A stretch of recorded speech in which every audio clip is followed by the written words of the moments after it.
Hello, everybody. This is Live with Lisa, and I am Lisa Shield. It is such a pleasure to be here. I've been away for a few weeks, and in those few weeks, I actually turned 60 and I celebrated my 60th birthday with my beautiful husband, Benjamin, and we went to Sicily. So it was absolutely incredible. I don't know if any of you have been to Sicily, but it really was amazing. And we actually planned, or we looked at, I think, 7 different countries before we decided on Sicily. And my poor husband, he actually planned and dismantled 2 entire vacations until I finally just said, let's go to Sicily. And that was it.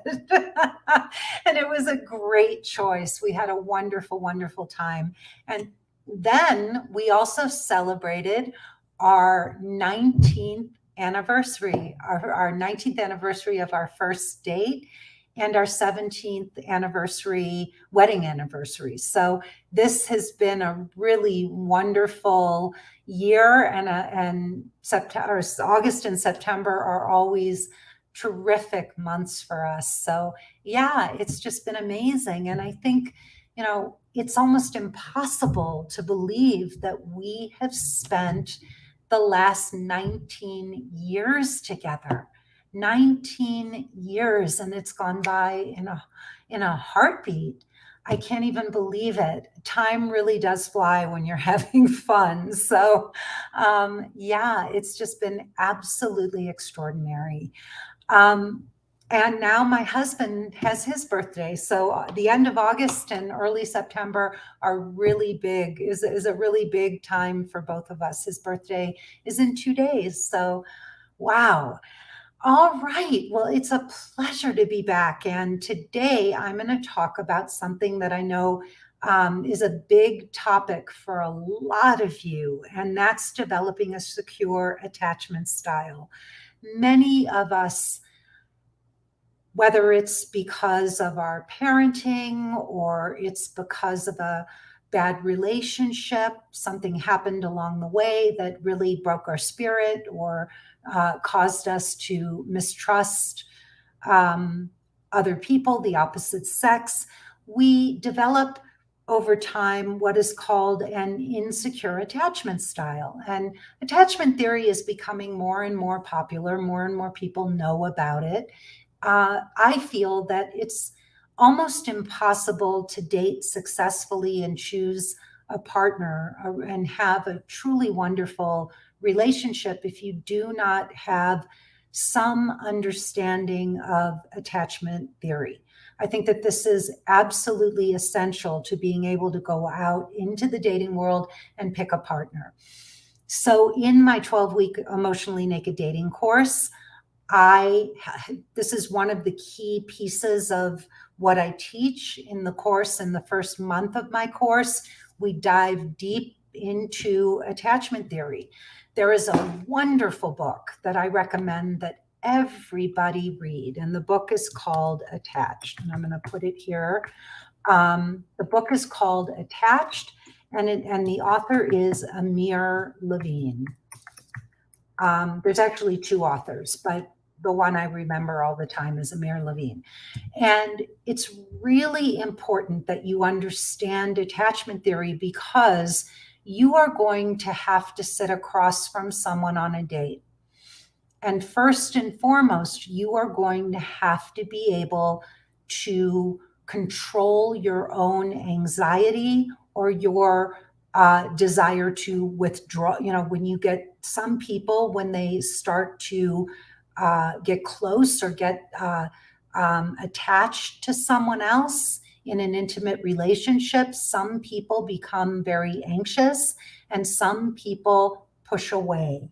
So some people get very anxious when intimacy or attachment starts to occur in a romantic relationship, and some people start to pull away because out of fear, right? So typically, by and large, women tend to be more anxious, although there are avoidant women. I'm one of them. I was very avoidant, but they're usually women tend to be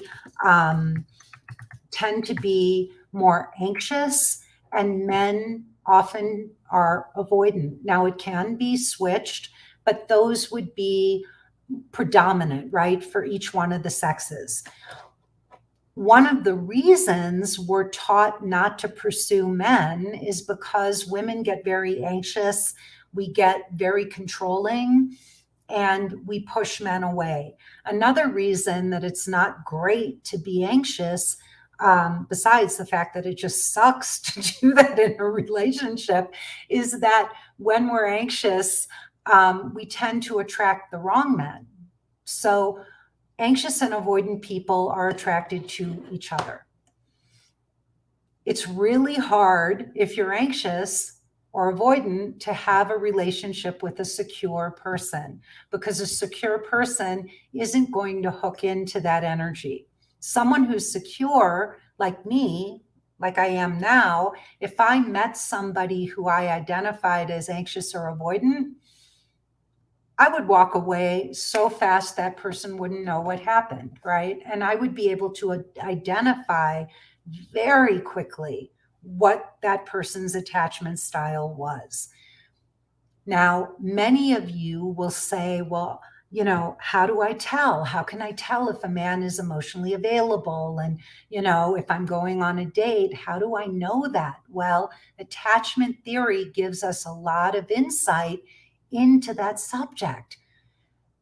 It gives you, if you read the book Attached and you start to really apply what you learn in this book to yourself and to the men that you're dating, it really gives you profound insight into how to go on a date and how you need to show up, and how to gauge how this other person is showing up. So let's talk a little bit about anxious and avoidant attachment. What do these look like?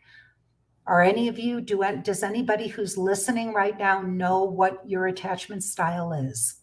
I'm curious if anybody knows, if anybody has taken the attachment quiz. In fact, there is a wonderful quiz in the book Attached that you can take that can help you determine your attachment style. And you can also do it for a former partner to figure out what your former partner's attachment style was.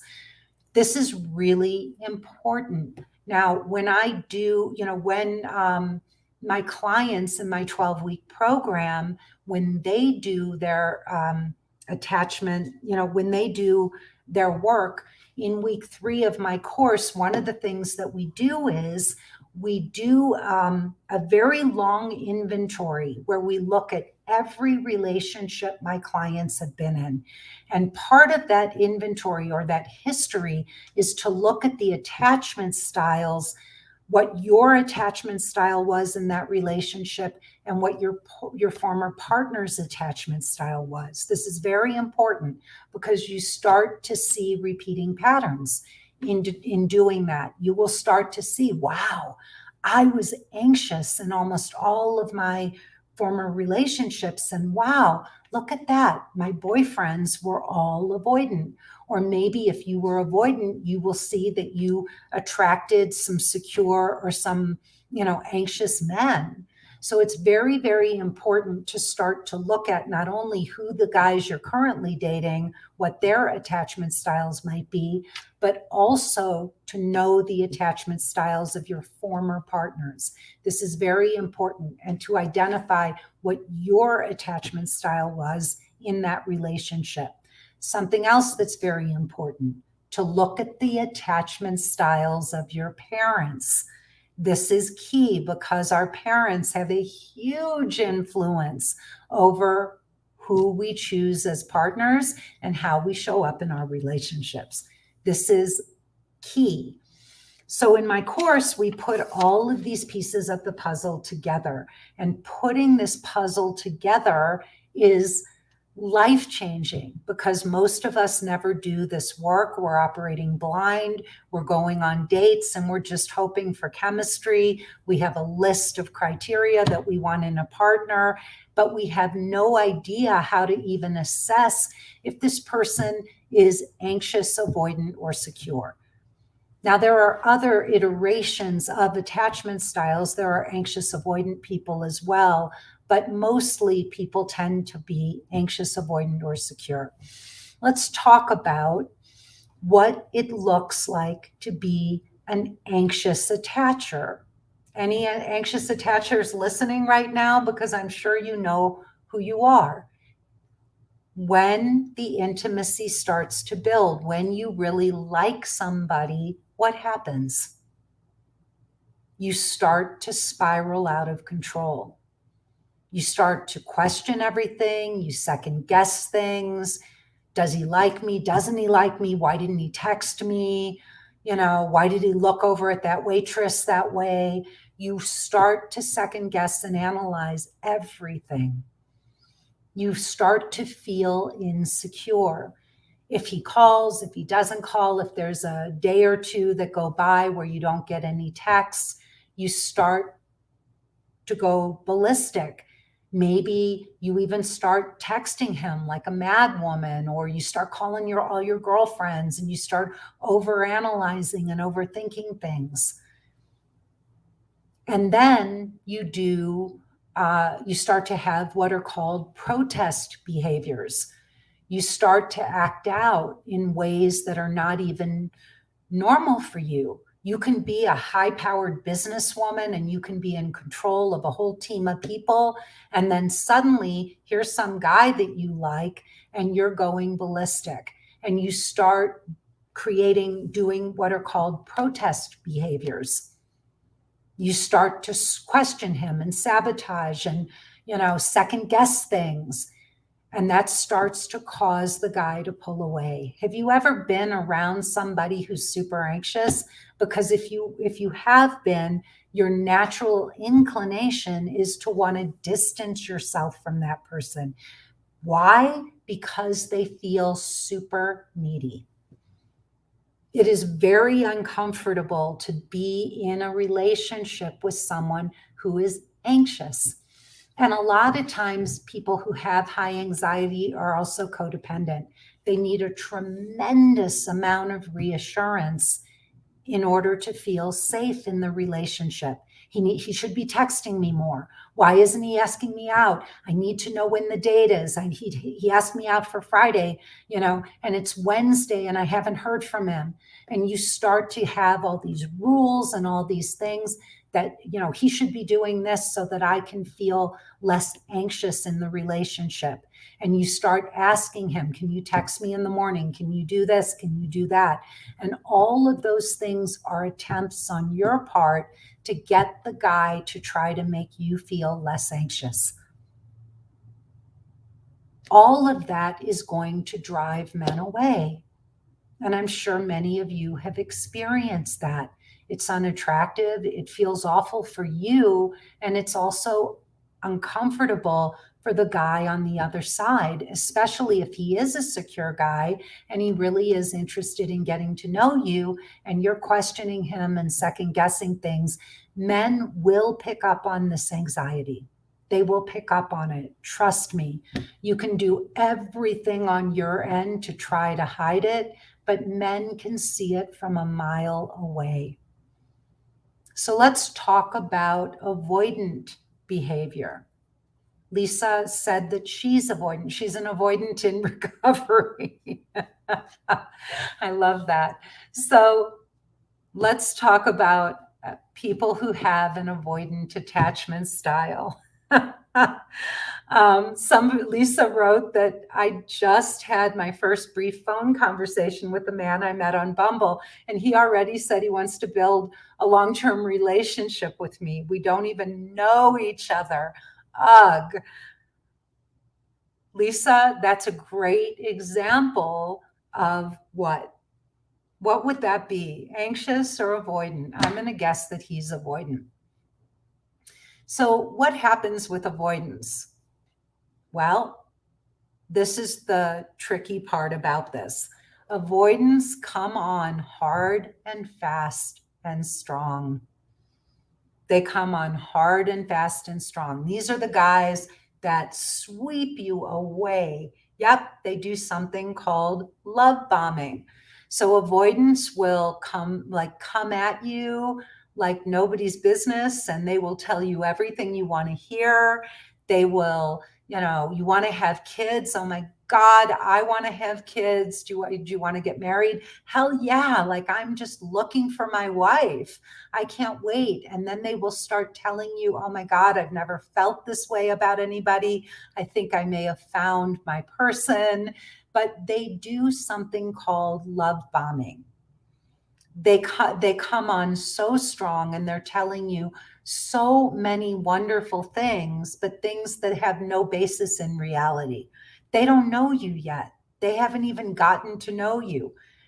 But for a lot of us, especially for women who are hungry for this kind of attention, or people who are hungry for that kind of attention, people who are looking for these explosive fireworks and these like off the charts relationships, they eat this stuff up. It's like giving candy to a baby or food to a starving person. Yeah.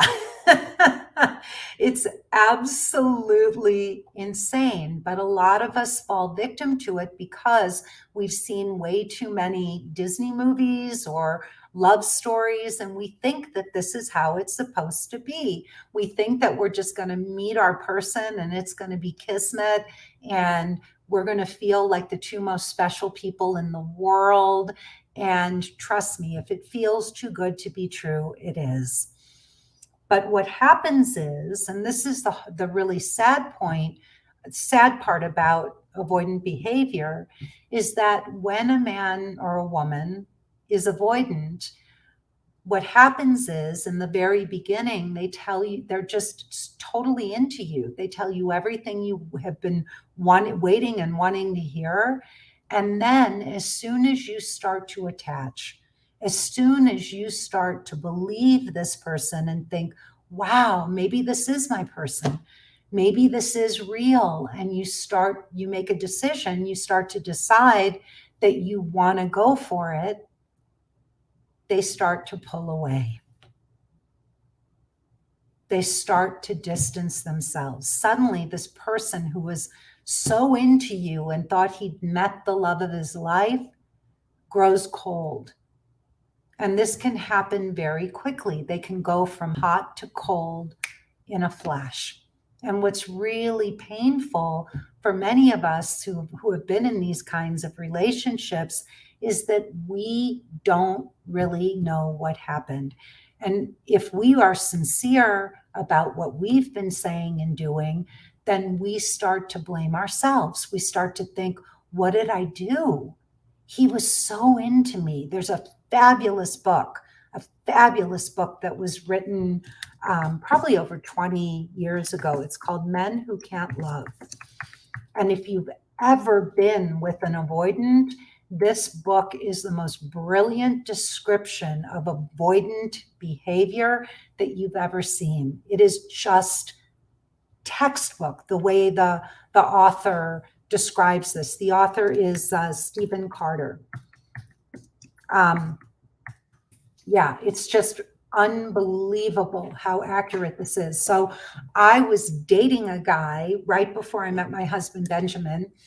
I had been at a party about a year earlier, and I met this man, and it was at a Halloween party, and he spent the entire evening talking to me.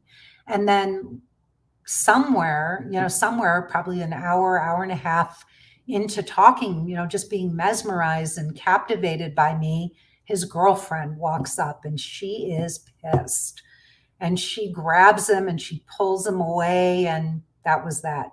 A year later, he reached out to me and he said, I don't know if you remember me from Ted and Peggy's party, but, I met you and I know that you import from Mexico. He was a set designer, a set decorator in the film industry. And he said, I'm doing a project and I need to do something that's Mexican and I wanted to talk to you. Well, he was really trying to get me on a date. So we went out, and very, very handsome man. We had both been students of Don Miguel Ruiz, who wrote the Four Agreements. So I was so excited to go on this date with this really handsome guy. And I thought it was so romantic that he remembered me from the year before. And he called me a year later. And we had this wildly romantic date, one of these dates that my clients come back and tell me about. And we made out in my car. I didn't want to, I didn't want the passion to end. And, I went home, and the next day I came home from work, and there was this enormous bouquet of flowers outside my door. I mean, I still don't know to this day if I've ever gotten a bigger bouquet of flowers. And there was a card that was with the flowers, and he had delivered the flowers himself. It looked like he hand wrote the card. And the card was two little kids in the ocean, like right at the edge of the ocean in the water, laughing at the camera. And I opened it up, and the inscription on the inside of the card was, "I waited my entire life for you." Waited, WADED, waited my entire life for you. And we've gone on one date, folks, one date. I really want you to get that. So I waited my entire life for you. Okay. Well, I love romance as much as the next person, but okay. And then I decided to proceed with caution. I had already been doing a lot of work on myself, but he was hot and I wanted to see where it would go. And we had a lot in common. So I decided to go for it. Why not? Right. And in the first week, it was magical. Like, he introduced me to his kids, and he was going out to see his mother who lived in Palm Springs. And we drove out, and we spent some time with his mom. And then he was going away with his kids. They would go to Castaic Lake every year to go camping. And he asked if I would watch his cats. And, that's a big clue right there. Any guy who has cats I'm suspicious of. But anyway,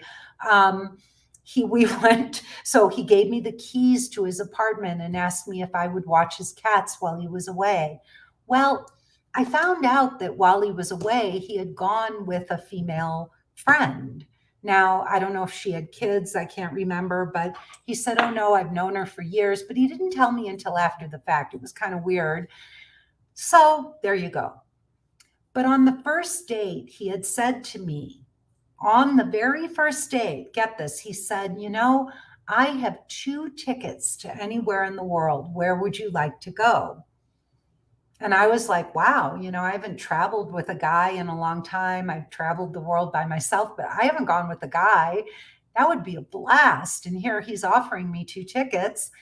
And I was up for it. I thought, what the heck? Why not? And so we started planning a trip to London and Paris. And I said to him at some point, I said, "Well, have you looked into your frequent flyer miles?" And on the phone, he snapped at me. And he said, "You didn't expect me to pay for everything, did you?" And I felt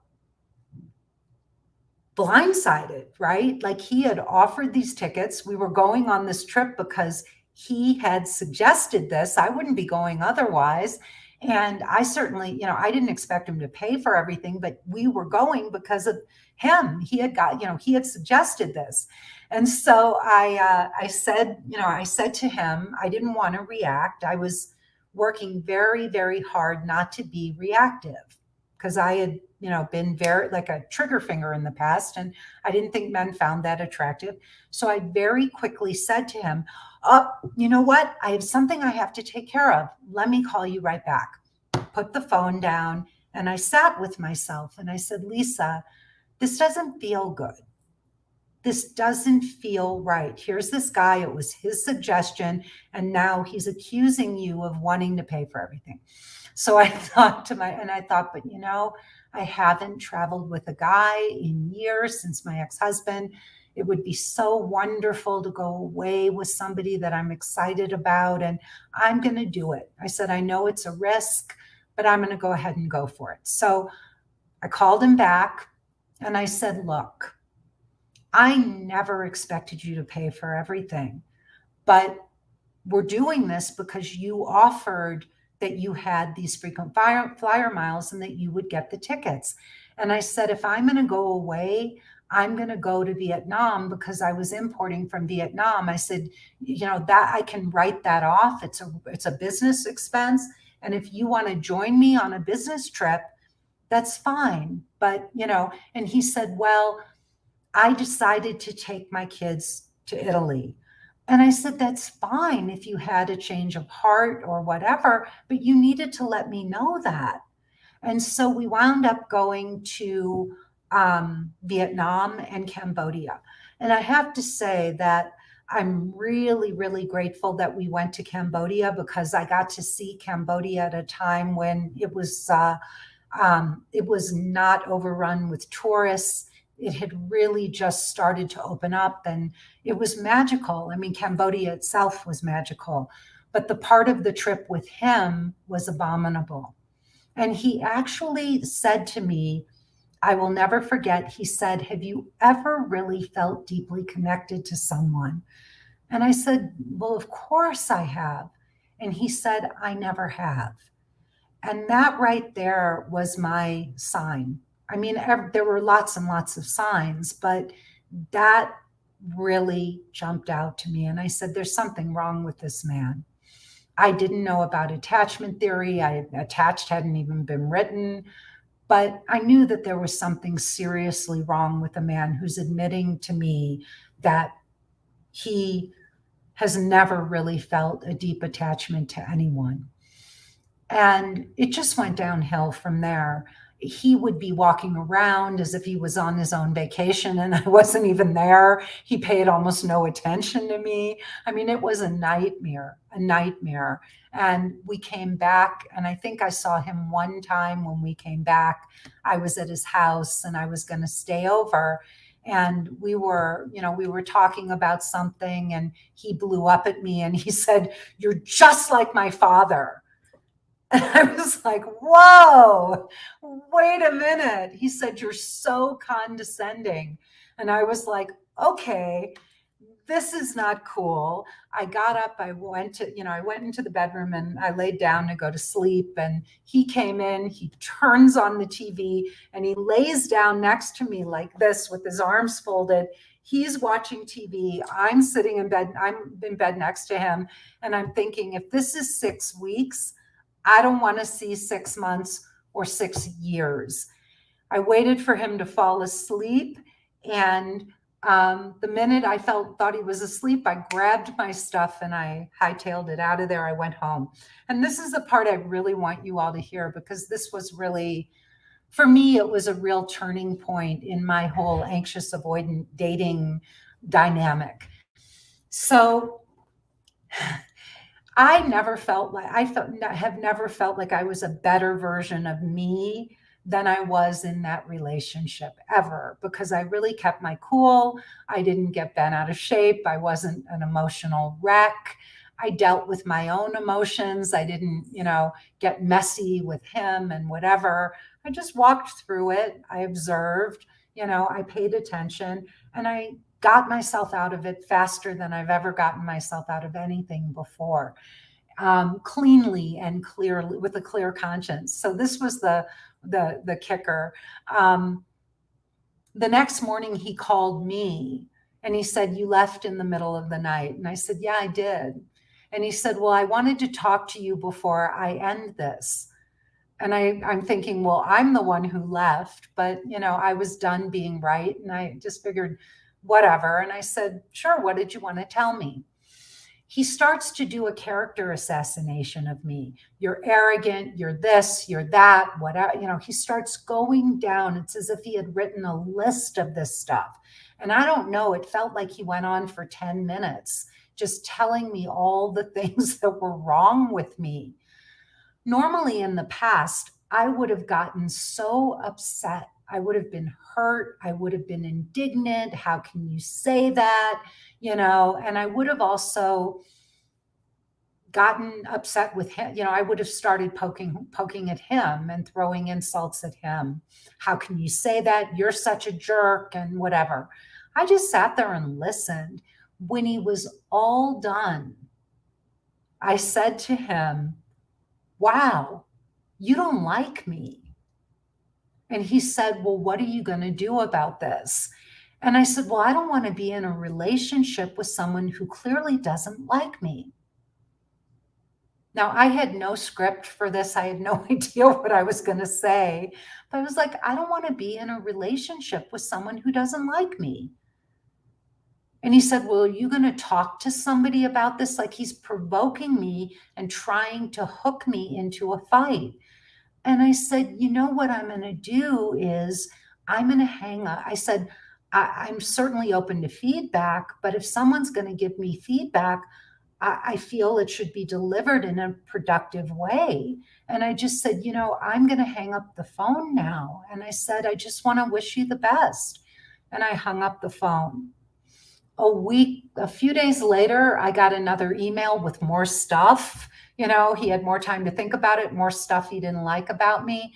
And then I didn't respond. And a few days later, he wrote me and he said, I always feel remorseful afterward, which means that he's done this before. And then he said, I just wanted to tell you that you're a shining star and you're on your path and keep doing what you're doing. And I wrote him back and I said, you know, by that time I had read Men Who Can't Love and it described his behavior to the T. And I understood at a deeper level what was really going on there and why it was so powerful that I had gotten myself out of it. Because it can be very hard to extricate yourself from these kinds of relationships. They're very, very, very hooky because there's a lot of emotional ups and downs, and we get hooked into the drama because it's exciting and it's, emotional. And so I wrote him back and I said, look, thank you for that email, because it's not often that you get such blatant confirmation that you're doing the right thing. So I really appreciate you saying that. But I do want to be honest with you and tell you that being in a relationship with you was wretched. And I'd never used the word wretched before. It was the first for me. But I said, being in a relationship with you was wretched. And I said, you really need help. Like, this is hurtful behavior. And I suggested that he read Men Who Can't Love. And that was it. And then I got another email from him again, just saying I was journaling and I was thinking about you. And I didn't respond to that. And I put myself back online. And a couple months later, I met my husband, Benjamin, who I've been with for now 19 years. And that's where I broke this pattern. Now, in the past, I've been both anxious and avoidant in relationships. And, the topic of tonight's discussion is, well, how do you develop a secure attachment style? How do you do that? How do you get to a place where you can be like I was in the face of these insults and this, severe avoidant behavior? Because I'm going to tell you, he was the handsomest and most successful man I had ever dated up until that point. He was great looking and he had a really wonderful job, and we knew a lot of people in common through our work with Don Miguel. So, there were a lot of reasons for me to be impressed by this guy and really be hooked in. I had never dated anybody on paper with his qualifications. And so, but here was the beautiful thing.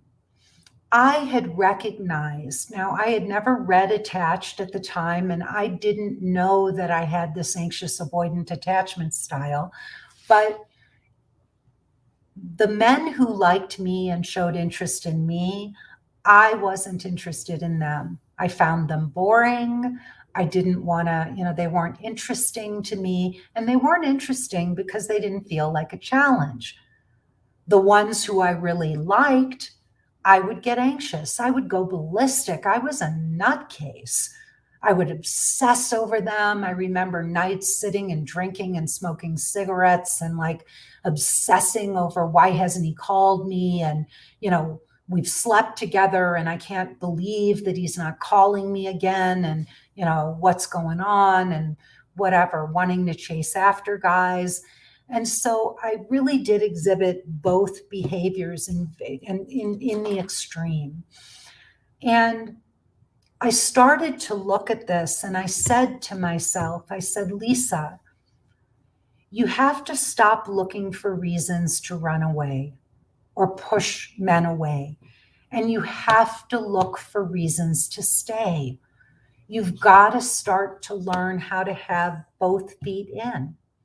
And I made an agreement with myself that if I was going to get into a relationship with someone, that there was no more of this sort of 1 foot in, 1 foot out, poised to run at any moment. I was going to put both feet in. What did that look like? Well, it looked like me talking about things, being able to go to a man and say, look, this is what came up for me, and I need to have a discussion with you about this.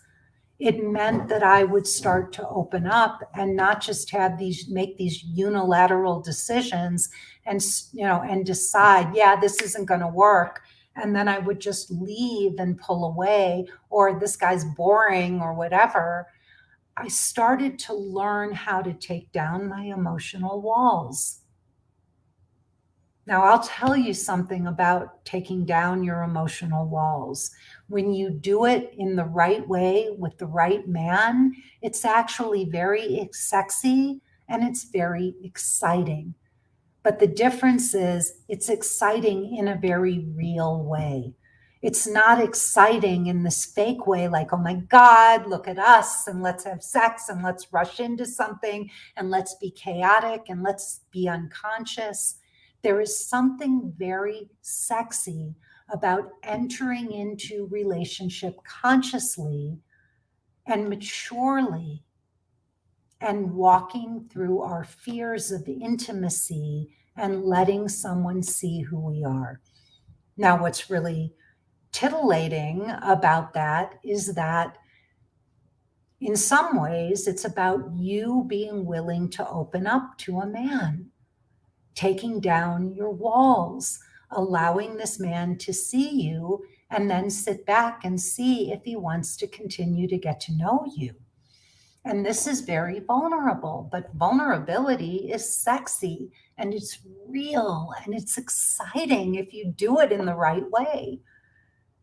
If you really do it in the right way, it's hot. So, it may be really letting a guy know that you're into him, showing enthusiasm, expressing your interest in him, and not just sitting back and waiting for the guy to pursue you. One of the things I remember when I met Benjamin, that was really hot, but very, I surprised myself. We were in Catalina. I had bought us a trip for Christmas, or took the two of us to Catalina, which isn't very far from LA, by the way, but we went to Catalina as part of his Christmas present. And we got to Catalina and we were standing in the bathroom together and we were brushing our teeth. And this was just a few months after really meeting him. And it was such a normal moment, like standing there with this handsome man, brushing our teeth and whatever. And it felt like we had been together for a lifetime. It just felt so relaxed and real and whatever. And I just looked at him and I said, I'm going to spend the rest of my life with you. Now, talk about vulnerable, right? Talk about a vulnerable thing to say. And we hadn't talked about marriage. None of that. And Benjamin looked at me. Now, he could have said any one of a million things, right? I'm going to spend the rest of my life with you. And he looked at me and he said, you better. And that was an exciting, emotionally naked moment. That's real vulnerability. And that's really hot. That's what we're all looking for. But most of us are waiting for him to create it or circumstance to make it happen or whatever. But really, what's exciting is having both feet in a relationship and being willing to take that kind of leap, that kind of risk, and then seeing what happens. Benjamin could have said, yeah, I don't think so, or he could have finished brushing his teeth and said nothing, but he said, you better. And that, to me, from the man that I had grown to trust and really feel connected to and feel love for, that was the hottest thing of all. And it was a leap that I took. There were many, many times in the course of our getting to know each other where I really opened up to him. And even with the man before him, when the whole thing happened, I just told a story about how he had put, suggested that my former boyfriend, before I met my husband, he had suggested that we go away together, and then accused me of wanting him to pay for everything. I talked to him about how I felt, about what was going on. I said, I didn't think that you would pay for everything, but you did bring up the tickets, and I was expecting you to get those. So I spoke up for myself. And that was new behavior for me, right? That was new behavior. I didn't just stuff it or throw, or pull away or get upset or just not call him back or call my girlfriends and say, oh my God, what do I do? Or whatever. I just I just decided that, okay, I'm going to be a mature, grown up woman about this, and I'm going to talk about this. So that's what it looked like. And I thought, this is weird. This isn't good behavior on his part. But what I decided to do so that I could shift my attachment style from anxious and avoidant to secure was I decided that when I saw somebody doing something that didn't feel right to me, I wouldn't just run away or throw a fit or interrogate him. I would put it in a little mental file. I would just file it. Wow, that was a strange experience. Let's see if this keeps happening. Let's see if he keeps doing more of this. And then I would put that in that mental file and I would watch that file grow, right? I didn't need to talk about every little thing. I didn't need to, call him out or make a big deal about every little thing. In fact, I know that men don't want to be badgered and they don't want to be lectured. And so I came up with something that I called the one conversation rule. The one conversation rule meant that I had one opportunity to discuss something with a man. One. If there was something I didn't like, if there was something going on, I would say, hey, there's something happened, and I'd bring it up and I'd have that conversation and I'd tell him, what I thought, and I'd give him, I'd be open and give him a chance to explain his side, and then never brought it up again. I would just see if he said, yeah, I'll look at that, or I'll change that, or, I get where you're coming from, or sure, I can do this. Then I'd sit back and see, did he follow through? Did I like his answer? But I didn't sit there and keep going over and over and over things. And so little by little, I learned how to navigate relationship. I learned how to get emotionally naked. I learned how to process my own emotional upsets before I talk to a man. And slowly, I transitioned into a secure dater, into a woman who was capable of being in a relationship, talking to a man, asking for what I wanted and needed. And it actually has become very simple. In fact, here's the beautiful thing about this. The more secure I have become and the more secure you all become, the quicker you'll be able to identify people who are anxious or avoidant when they sit down across from you. You will be able to see through those games because you don't want to engage in that kind of behavior. You also know that you've done it yourself, right? You've been down that road. You know what it looks like. And so you can spot it because you've been there. And by doing this work on yourself to become secure, you start to become more attracted to and attractive to other secure people. And that's the beauty of doing this work, because ultimately, what we're all looking for is not something that starts out way up here and the only way it can go is down. What we're looking for is something that starts out here and can go up, can build on something real, and where we create a strong foundation underneath it, a foundation of emotional nakedness and honesty, and two people who are in it, who have both feet in for the long run, who know how to be true partners and can sit down and talk about something and not have any drama or games or push each other away. One of the things I know most people say, well, all relationships have conflict. And that's something that I'm here to say, no, they don't. All relationships don't have conflict, and all relationships don't have to have conflict. That isn't true when there's no resistance, when you're not fighting to be right or digging your heels in or getting defensive when your partner shares something with you that may be unpleasant. If you're mature enough and if you're secure enough, you can take that information in and receive it because you know it comes from love.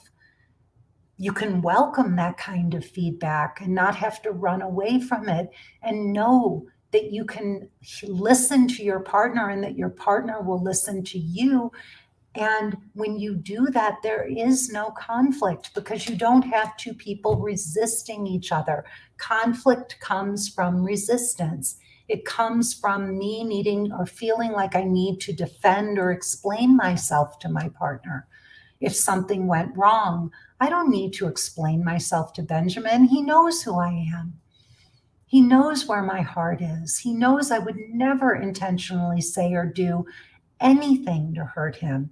And if I have, it's only because I missed something. So this is really an extraordinary thing to become, to evolve yourself into a securely attached person. If anybody has any questions, I'm certainly open. I'd love to hear questions. I know there was one here that somebody had submitted earlier, so I'm going to go to that.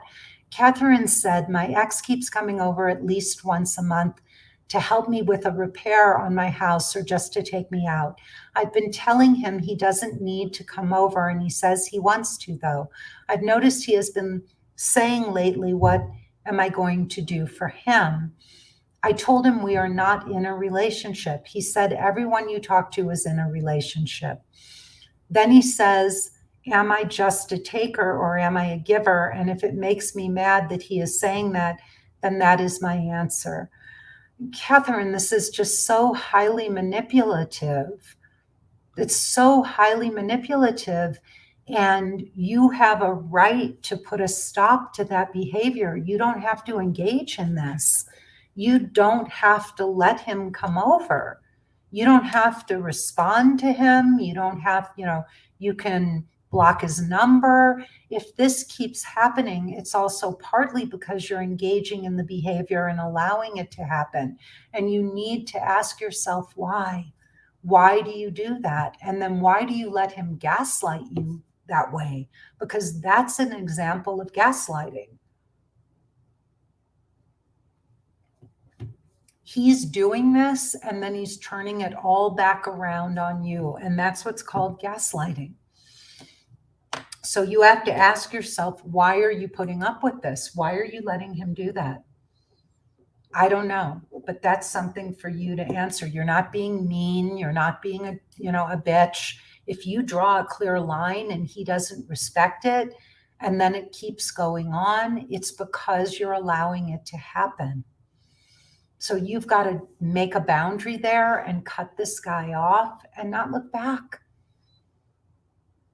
Because otherwise, he's the avoidant and you're the anxious one, and you're playing into this because you're getting something out of it.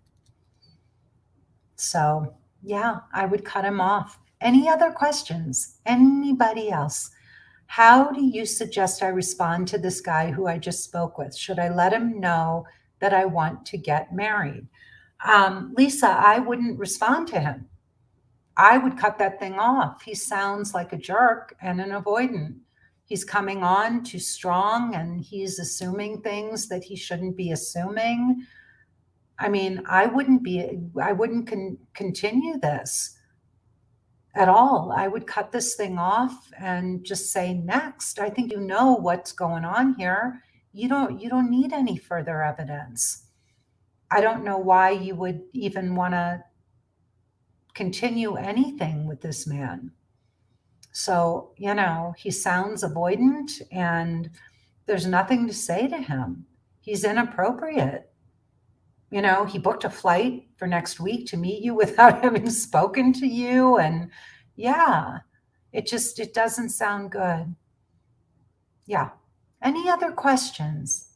This is a Q&A. So if anybody has any questions, it doesn't have to be about anxious, avoidant, secure attachment styles, anything. We've got a few more minutes here. We've got about 8 minutes on the clock. So anybody?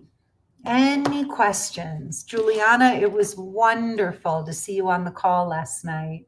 Yeah, you can take all the time you need to type. But anybody who has questions, that's what I'm here for. So please feel free. Hi, Dalin. Great to see you, honey, as always. It's lovely to have you here. I love all my lovely women who come back over and over again and listen to me talk. I'm glad somebody wants to listen to me talk. Oh my goodness. Yesterday, I had a 3.5 hour call with my graduates who have done my emotionally naked dating course. 3.5 hours. I thought by the end of it, I don't even know how my tongue was working at the end of that call. It was so incredible. But yeah, it was really amazing to see all the beautiful women who have done my course. And yeah, on the Q&A call, there were some women who have found love, right? They're in loving, beautiful relationships because they followed the path that I've laid out for them, my emotionally naked dating path. So for anybody who wants to know more about the work I do and how I can help you, please go to lisashield.com. You can click on the button there and you can watch my 45-minute presentation. It's really eye-opening. Juliana says, if a relationship has moved faster than I would be comfortable with, or if the dater is asking for steps forward that I'm not ready for yet, do you believe there is a way to backtrack? Juliana, I don't know 100%, and I don't want you to share that on a face, here because this is a public platform, but I don't know if you're talking about, if I'm just going to say, hypothetically, if this is including sex, it is, it can be very, very difficult to put the toothpaste back in the tube. So that can be very difficult if it's gotten sexual too quickly. It's kind of hard to dial that back, but you can certainly say to the guy, look, I feel like we got ahead of ourselves and I really need to hit the pause button in that area.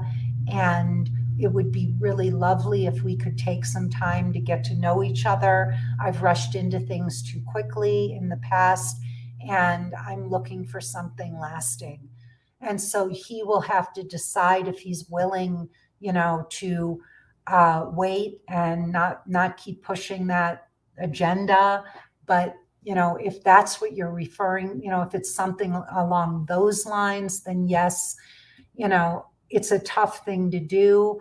But I would suggest that you just let him know hey, I'm as guilty as you are. We both rushed too quickly, but I do really want to say that I am looking for something meaningful. I want to create an emotionally intimate relationship, and I don't feel good about, rushing too quickly, and we need to slow it down. Are you okay with that? And if he's not, then he is not your guy. So any man who is truly into you is going to let you set the pace on that. And I would definitely put up a boundary and then see what he does. Okay. Um, yeah, and we're all guilty of, rushing in too quickly in one way or another. So, just put it out there and just say, I understand, I was equally as responsible for this decision, and I would love to slow this down. Are you okay with that? Would you be okay? And just see, because that will be a telltale sign if he's really into you or not. All right. Any other questions? Anybody who wants to ask a question, or just, we've got a few more minutes here before I jump on to another call. Anybody? Anybody who wants to know how to get emotionally naked, if you have a question about a particular guy that you're seeing or anything, we've got a few more minutes here. And if not, then I'm going to wrap it up and just get ready for my next call. Please, if you're listening, give me a thumbs up or a heart. Let me know that you enjoyed this talk so I know I'm on the right track. And also, every single week, I do 3 live Q&As, 3 of them. So I do this one. This is live with Lisa, and this is every Tuesday from 5 to 6 p.m. Mountain Time. I do lunch with Lisa on Mondays at noon Mountain Time. And then I have my other live with Lisa, the one I love most of all, which is the one I do with my husband, Benjamin. And that one is,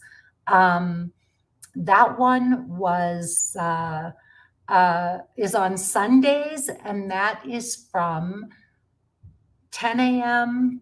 to 11 a.m. Mountain Time. And I'll answer Joan's question really quickly. Joan, you know that you are being emotional. How do you know that you're being emotionally naked? Well,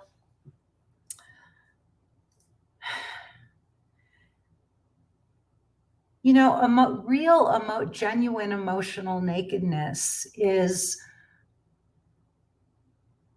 uncomfortable. It should feel honest and real, and it's usually a little uncomfortable. You're saying something to someone that is a risk. One of the most emotionally naked things we can say to someone is, I love you. You're important to me. I miss you. I care about you. I I want to spend my life with you. Or asking for something that you truly need and want in the relationship, where he may say no, where you're risking and he might say no. I can't give that to you, asking for a commitment. That's being emotionally naked, saying I've really developed feelings for you and I'm not wanting to date other people, and I would love to, take down our profiles and just see each other. What do you think about that? That would be emotional nakedness, asking for something that feels risky and vulnerable, or sharing something about your past that you feel that he could judge you for. That's also being emotionally naked. Something that, about a former marriage or a former partner or whatever. All of those things, are risky. They're things that we don't just talk about with anybody. They're not things that we say to just anyone. So that's emotional nakedness. Okay. I have to run. I actually am talking to a couple. I haven't done any couples work in years, but this is an old client who came back to me who I really loved. So I said I would talk to him and his new girlfriend or his fiance. So I send love to you all. Again, please give me a thumbs up or a heart if you enjoyed this talk. If you have any suggestions of any topics that you would like for me to speak on, please send your suggestions to lisa@lisashield.com. I am always looking for suggestions from you because I want these conversations to be relevant to you. That's why I do them. All right, everybody, gotta run. Go check out my presentation and let's jump on a call if you want to learn more about what I do. And if you want to just find true love for the rest of your life and get this solved, that's what I can help you do. All right, bye-bye.